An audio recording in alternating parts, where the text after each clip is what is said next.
What is up YouTube? We have two iPads today. These are two iPad 8 generations, a beautiful rose gold one and a space gray one. Both of them are the cellular models and have 128 gigabytes of storage. So these are like the maxed out versions of the iPad 8 really. Anyways, they've barely been used and I got both of these things for only 150 euros. So that was a really good deal since these things tend to go for a little higher. Except both of them have cracks in the glass. Look, one crack goes through the screen on this one and one in the corner. And this one also has a crack straight through the screen.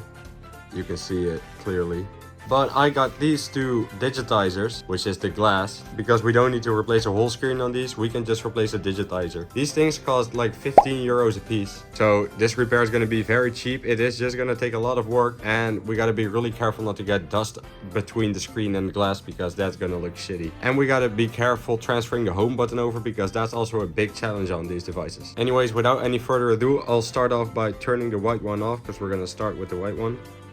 And I'll set the heating mat to 85 degrees Celsius and heat the display for about 5 minutes. Alright, the iPad has been cooking for a while. And before we start off, I'm gonna put on some gloves because I'm not gonna cut myself on iPad glass again. What we wanna do is we wanna work the adhesive under the display loose all around the display. And then open the glass up like a book like this. Probably gonna take a while and take a lot of alcohol, but that's just how it works with these.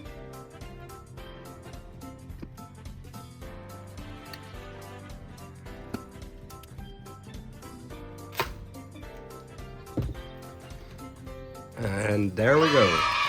Okay, now with the iPad open, we want to make sure that we get the screen out as soon as possible because any fingerprints or dust on there and it's really hard to get it off. So let's get the screen out ASAP and then get the glass replaced.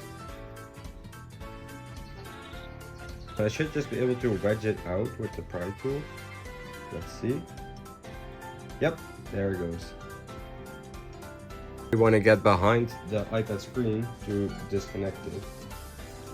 Then we can take off this steel plate and unsnap the ribbon for the screen. There we go. Now, of course, this is the part we want to focus on, but the home button is also connected to the screen. So we also got to make sure that we unplug the home button as well as the screen itself. There we go. That's the home button. So the home button is free. Now this is for the digitizer.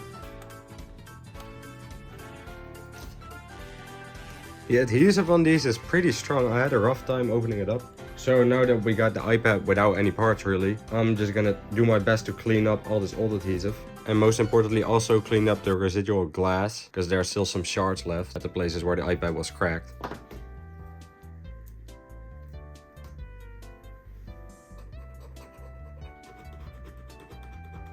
Alright, we got the frame fresh as hell, look at that. We want to get over to our old screen. You would think, oh, let's throw it away because we don't need it anymore. Wrong, we need the home button. This is important because if you don't transfer the original home button over, you're going to lose Touch ID and it's not going to come back ever. So let's unbox our new iPad screens. These are the Mobile Centrics lineup screens.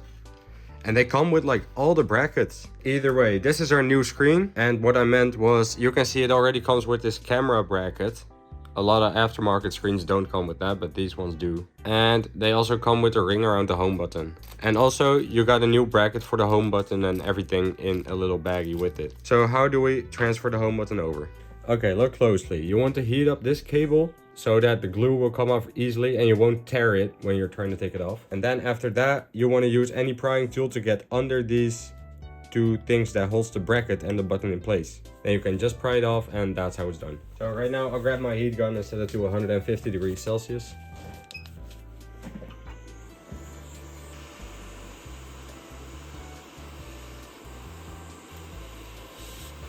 And there we go, that's as far as the cable goes. Now we want to focus on these two things from the bracket, but I'm pretty sure they're hot enough by now.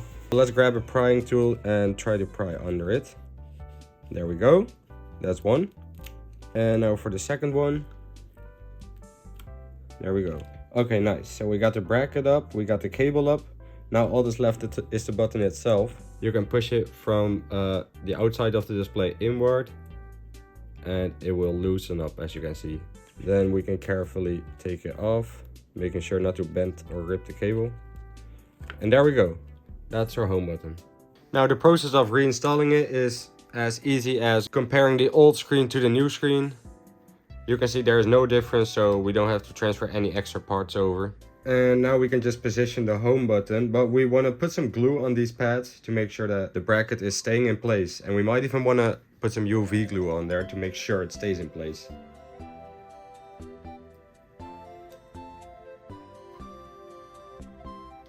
And now, before I'm gonna glue it down with UV glue, because that's pretty much just hardening plastic, I'm gonna check if it clicks properly.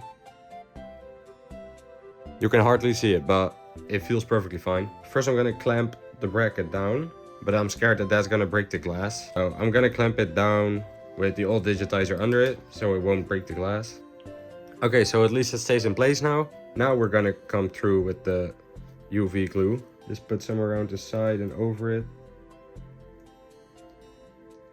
Same on the other side. It looks like I accidentally put way too much on there, but oh shit. It just keeps coming out this tube. Anyways, this is more than enough. But this glue doesn't just dry. No. UV glue is special glue you need to dry with UV light and then it becomes super hard. We're just gonna shine on it with this light for a couple seconds, like 20 seconds. And that will make this stuff rock hard. I hope that was enough, but I'll try and get it cleaned up as good as I can right now because this stuff is gonna make just as big of a mess as thermal paste. Okay, with that out the way, let's check if our stuff is super hard right now. Look, it's not liquid anymore. I can't poke through it. It's super hard. So we can also take this off. You'll see that I can press the button and it will work fine and it won't be pushed inward anymore, even if I don't hold it. So the button is installed properly now. Now we're just ready to reassemble the whole iPad. Now here's where our screen comes in. I want to dust it off under the screen for a little.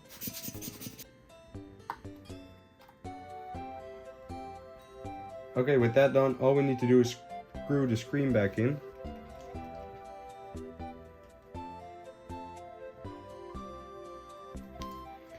Alright, now before we close it up, I want to make sure there's no dust left on the screen. As you can see, it's very dusty and messy.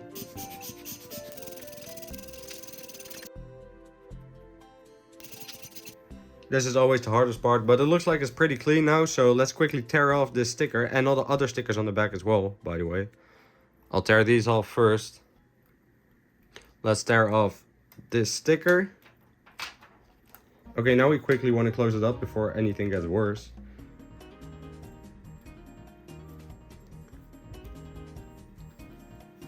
To activate the seal, I'll heat it up some more. This thing is definitely hot enough to the point where the seal is activated. And I might as well swap it out for the other one because we had two to work with. Let's just turn the white one on in the meantime.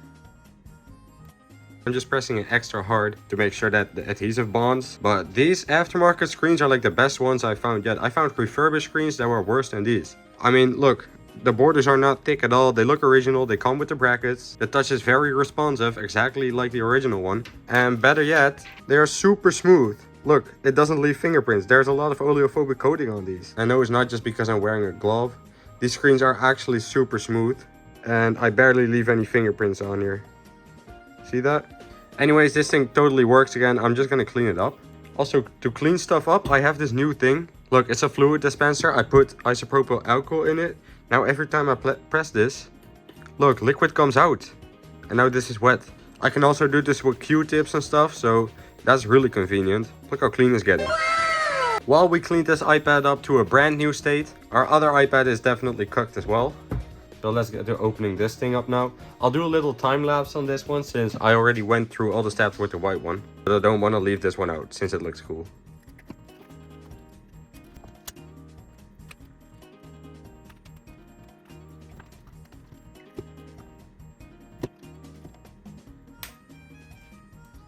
I did accidentally crack it some more. I didn't mean to, but it was already cracked, so.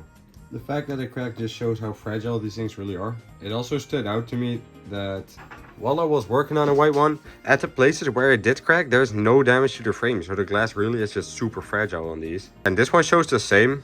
Look, and that's not damage, that's just some glue. The frame is in perfect condition, so how could the glass crack that easily?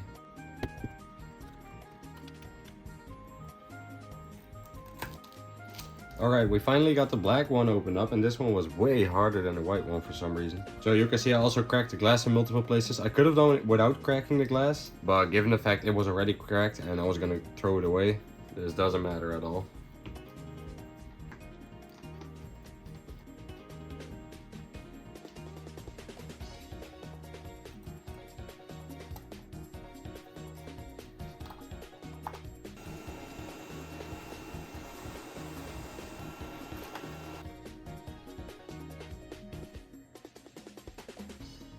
There's our home button.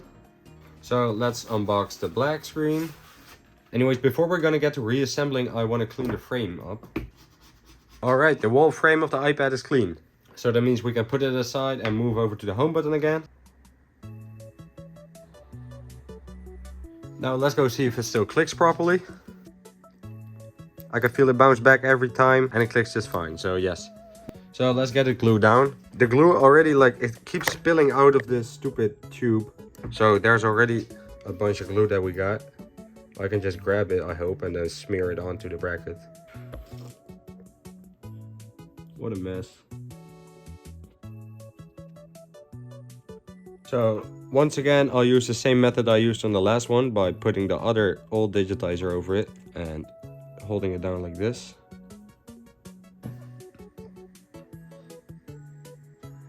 The glue should be very much dry by now, and it definitely is. This home button is definitely not going anywhere.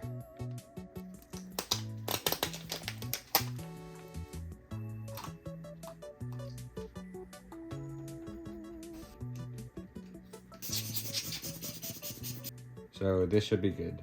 And we can't forget the adhesive strip right here. Now we want to line the display up with the frame, and it sits perfectly. Then we'll bake the iPad for another minute or 5. That's cooked. So now let's just turn it on to check if it still works. And I'll also clean it up a little bit. And it seems that upon testing, the home button works just fine. The touchscreen also works just fine. So let's take this film off. And the iPad is now good as new again. And so is this one. So these were the two iPad 8's.